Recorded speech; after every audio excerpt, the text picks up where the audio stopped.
Class is now in session. I'm Professor Hockey, and today we'll be discussing the game between the Sharks and the Jets, in which the Sharks managed to win 3-2 in overtime in what was a pretty crazy game in general, not in the mostly bad way like it was against the Washington Capitals prior to the All-Star break, but in the mostly good way, because I do believe that the Sharks played not a much better game, but a better game than the Winnipeg Jets did. They were the better team in general, I felt. And so by the end of the overtime, I felt like they were the team that deserved that extra point. And now the Sharks have won 3 overtime games in a row. Now, of course, they didn't make it easy for themselves, and it was not a smooth sailing game here for the Sharks, not a full 60 minutes. They were the better team for the first period. They were actually a very good first period team, a couple of power plays, but they ended up at the end of the 20 minutes still tied at 1. Blake Wheeler with the goal for the Jets. That was the first of the game. Then Logan Couture on the power play tied it up. The second period, it was the Jets who were running around with the puck. They were just absolutely dominating the San Jose Sharks in that second period. Luckily for the Sharks, it was only Matthew Perreault who got the goal, because Mark Scheifele's on the power play halfway through the second period was called off for the offside. And of course, a lot of people don't really like the offside rule. It sort of is against the spirit of the game, and it was mostly instated to catch egregious calls on the offside. And this one was very, very close, although clearly offside. But I'm sure Sharks fans will enjoy the call, at least for the night, since with a 3-1 lead that the Jets could have had, it could have easily ballooned with how that second period was going, but the Sharks kept it within 1 thanks to the good call from DeBoer and the rest of whoever's watching from the sky, I guess you could say, or from the rafters for the San Jose Sharks to make that call. And going into the third period, the Sharks were the dominant team once again. So a big roller coaster of a game. The Sharks get the game-tying goal there from Marcus Sorensen, and they bring it into overtime, certainly not without any drama. The Sharks take a delay of game penalty in the last minute and 35 seconds. They have to kill that off. Then the first 25 seconds in overtime, they then take a too many men on the ice penalty in the overtime. They have to kill off about a minute and a half of that until Joe Pavelski gets the game winner in overtime, shorthanded, his 29th of the season. Huge goal for Pavelski. First thing to talk about is Martin Jones, and with the penalties that the Sharks did take late in this game, I really thought that I would be talking how Jones was outdueled by Hellebuck, because Hellebuck made a couple of very nice saves on the breakaway to Meyer and Hurdle, a huge save onto Marc-Edouard Vlasic in the overtime, but I guess technically in the end, Martin Jones was the goalie who came out on top. He didn't really have to make as many great saves, but he was pretty solid in his own right, made a couple of nice saves onto Laine, one-timers on the power play, a couple nice saves onto Scheifele, besides the one that didn't end up counting, I guess you could say. But the other times that Scheifele got opportunities from the slot on the power play, he came out big there. And hockey fans seem to be mostly divided on a goal like Wheeler's of whether or not you can fault the goaltender or not for a shot like that.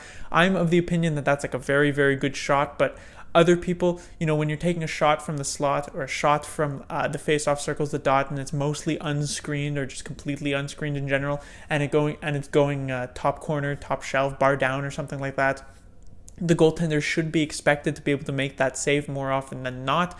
Again, I'm not of the opinion that that's necessarily the case, although I do understand the fact that it seems as though every other game I'm saying that Martin Jones couldn't make a certain save because of a perfect shot, so you'd expect him to at least make some saves on those perfect shots. It wasn't the case here tonight. The Perreault one was a bit weird. Even I was surprised that this puck ends up getting on net, because I thought Myers was going to bring this one back to the point, but Perreault basically steals the puck from his own guy. Maybe it was intentional from Myers to let that happen, but Perreault gets the quick shot. Jones not expecting it at all. As I said, I wasn't even expecting this one, and so I don't necessarily fault him too much for that one, although I guess you could say, since it wasn't a very good shot by Perreault anyway. But in the end, it was enough. Jones's play was enough to get the extra point for the San Jose Sharks, and I guess at the end of the day, that's really all that matters. Next to talk about has to be Joe Pavelski, as he continues to just be so clutch for the Sharks, not just this season, but just for his entire career, basically. Pavelski with another huge goal here in this game, shorthanded in overtime, as I said, for the game winner. And just looking back at the adversity the Sharks have been facing in these past couple of games, right before the All-Star break, they're on a 3-game losing streak. They've led in 6 goals for 3 straight games. They led in 6 goals again in that one. But Joe Pavelski, a huge game, 4 points in that one, and he basically wills them to that. I guess it wasn't his overtime goal technically, but still 4 points in that game. huge part of it. Then the Sharks return back from the All-Star break, a game against the Arizona Coyotes. There's still no Erik Karlsson. Pavelski gets a goal in that one, is a big part of the Sharks' 3-2 victory there. And then here tonight, as I said, the overtime winner, a big part of the 3-2 victory. I guess the main part of the 3-2 victory here tonight against the Jets, who are no slouch in the overtime, 6-1 so far this season, and they were on the power play. So Pavelski just continues to come up huge for the Sharks, now a team leading 29 goals. And coming into this season, Pavelski had still a decent season points-wise, but not goal-wise last season. I know there were injuries and everything like that, but this was the final year of his contract, and I was sort of the opinion like I was with Marleau, where I said, it'd be very nice to keep Pavelski as it would have been with Marleau, but, if he's asking for too much, it wouldn't be the hardest thing to replace his production. That's how I felt. And, I was right about Marleau. Marleau, 45-point player. It was sad to see him leave, but still it was replaceable production. But with Joe Pavelski, it has reaffirmed my belief in Pavelski that he's such a unique player. He plays in every single situation. DeBoer is willing to throw him on, protecting a lead, trying to get a goal back with the net pulled, shorthanded 5-on-4, shorthanded 5-on-3. Just every single potential situation DeBoer is willing to put out Pavelski because he just performs so well in every single situation, except maybe 3-on-3 overtime because of his speed. But he's such a unique player. It would be so difficult for the Sharks to replace that, especially since, with Thornton, he is like the heart and soul of this team. He is the captain. He should definitely be a very top priority for the Sharks to try and re-sign him. Maybe not the top priority, because I'm sure Erik Karlsson is a very important priority for Doug Wilson moving into the offseason. But Pavelski, it would be so nice to be able to keep him, and I really hope that the Sharks manage to do so. Hopefully Pavelski isn't too expensive with how the Sharks cap situation is going to end up, because I really think that Doug Wilson and the Sharks players and the Sharks fans would be ecstatic to see Joe Pavelski extend his contract with the Sharks. Moving on to Sharks injuries, and this isn't to complain about the Sharks injuries. In fact, the Sharks have been mostly lucky when it comes to injuries, not really that many to talk about during this season thus far, especially if you consider comparing them to like the Arizona Coyotes, who basically have half their team injured at this point. But just to talk about how the Sharks handle their injuries in relation to the public. So let's talk about the Sharks' last 3 injuries, which I believe were Justin Braun, Marc-Edouard Vlasic, and Erik Karlsson. Now, one of those players was put on IR, and one of those players also only missed a couple of games. Those two, differences correspond to the same player, Justin Braun. He only missed a couple of games, and yet he was the only one placed on IR. Marc-Edouard Vlasic, injured in the game against Colorado Avalanche at the start of January, was considered day-to-day for about 3 weeks before he finally returned after the All-Star break. And so I would call that week to week, and yet DeBoer and the Sharks just have no problem saying day to day and basically teasing us in the fact of, is this player going to return this game? Is this player going to return this game? Which is just very annoying really to deal with. And it's again here with Erik Karlsson.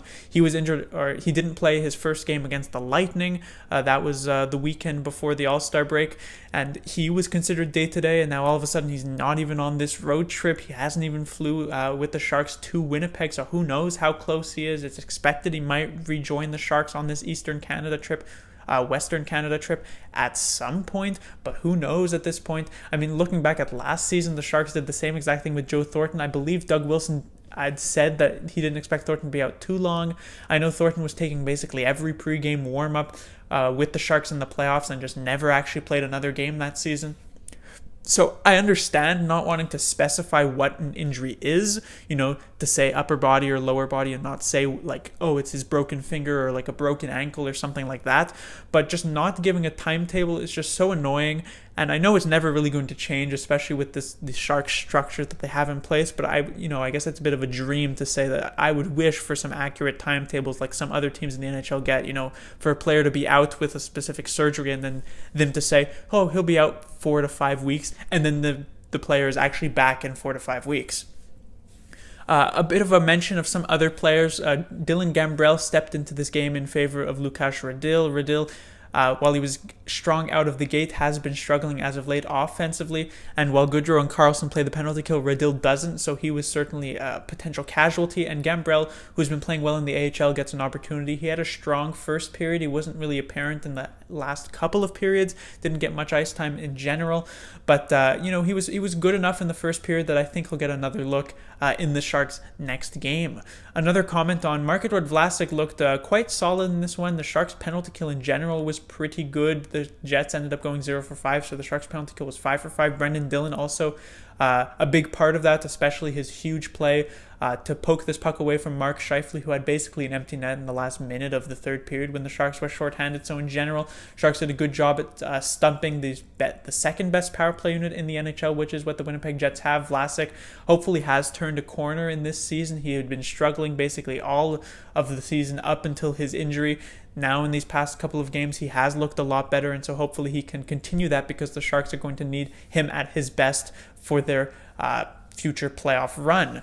Another mention finally, Pavelski's line mates, Couture and Meyer, I thought also had some pretty good games. I mostly mentioned Pavelski just because I wanted to talk about, like the history of Pavelski, but Couture and Meyer, both a couple of games, both a couple of good games, even if, Meyer was robbed a couple of times by Connor Hellebuck. But that will do it for this review. The Sharks will be back in action on Thursday. They'll face off, of course, the game that most people have circled on the calendar, the game against the Calgary Flames. The Sharks at the moment are only 4 points behind them for the Pacific Division lead. I guess I'll focus on that here.